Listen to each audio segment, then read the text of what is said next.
Amen. Well, to make the long story short, we are from Côte d'Ivoire, Ivory Coast. It's a French-speaking country in West Africa. 2/3 of Africa speak French. Africa is the biggest continent. Africa could hold all Europe and America. It's a huge continent. Amen. And God has used Africa to touch all the nations and the races of the earth. Amen. We are the only race that have rich work for Asia, Europe, and Africa. If the Lord allow me one day, I'll come and share something with you later. So please pay attention to Africa. Touch somebody and tell them, pay attention to Africa. Pay attention to Africa. Pay attention to Africa. Amen. Praise God. Pay attention. Pay attention. We are different. Our color is different. So you can see us. But for now, we are the most poor continent, the most devastated continent, the most weak continent. But listen, the realm of the spirit, it's opposite. It's reversed. What is weak It's strong. is strong. Amen. What is poor He's is rich. all right. Come on. So please be careful with Africa. Amen. Give us some time. Amen. But I want to thank America this morning because God has used Europe to evangelize Africa in the early year. But for now, the whole earth and Africa are under America influence. It's the work of the churches in America that have made us. Amen. So I want to thank America. We are a product of your work, of your prayer, of your faith. Amen. I believe the time will come when Africa also will be a blessing spiritually to the nation.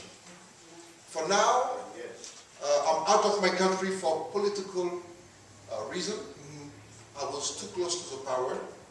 So when the new president came in power by war, by force, he was put in place by Europe. The European put him in power. The Europeans don't believe in elections. They don't believe in democracy. Because what we vote is not what we got. They give us somebody who didn't vote. So democracy is just to talk to people. But they don't do democracy. I believe the same thing because God is not Democrat. God is a God. He's a ruler, he's a king. Anyway, so I'm out for a season. And by the grace of God, it was a man in this city that came to my country as a missionary for 10 years. He stayed in my house and he taught our students. He trained our pastors for 7 years. He's from this city.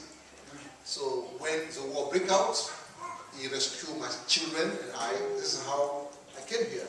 He helped us to find a school, new life. And also all my family is here except my wife. Because the Lord put in my heart to raise up leaders. Amen. When one day I'm gone, who will keep on going to work? So the Lord put in my heart to raise 12 men as pastor in the ministry and raise 12 female in the ministry.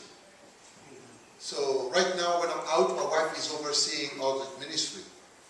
And Pastor Esther, I'm going to introduce you, is one of my daughters. Amen. And she started in Sunday school. She leads Sunday school. She leads the prayer and intercession group. She leads the service and worship and praise. I mean, she could do. She's many gifts, and she translates for most of American preachers that come in my country. She's a great translator. She's known, and right now she's taking the head of the church where my wife was. So she's very anointed. She's highly anointed, and she also is at the head of our orphanage. We adopt children, and we are raising them up. We don't have many because we want to to set up something. You know, people just take people just to give them food. We want to give them a home, education, until they get to university, and then release them to life. It's not just giving one church to somebody, one food. It's to make them our children and give them a future.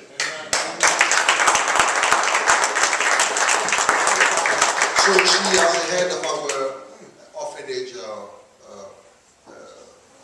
and also I want to share that before I call her, the Lord put in my heart to tell to the churches here that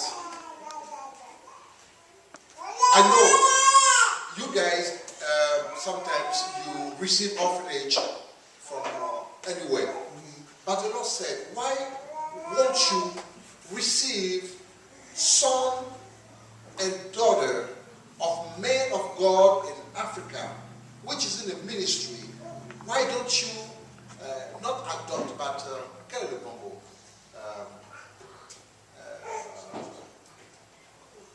Not adopting because the father is alive, but is receiving a son or a daughter of preachers that are doing the work of God in Africa.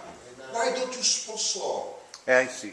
pastor children that will come here to get education, learn your language, because we don't speak English. We speak French, and we look dumb. Well, yes, it's true. Because we don't speak English, we look dumb. We could not travel. We don't understand what you have in your books. All the teaching you have, we don't understand. We have to relate on God. That's right. France have nothing for us because they are very ungodly. There's no church in France. So why don't you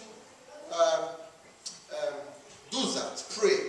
And a church, the whole church will receive one son or one daughter, and make sure that they go to a school, that gives them a family, a place to stay, until they grow up.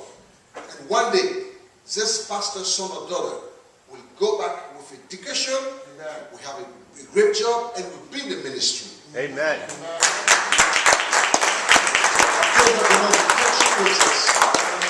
For now, I'm going to call Pastor Esther. My daughter, I love her. She's dangerous. She's dangerous.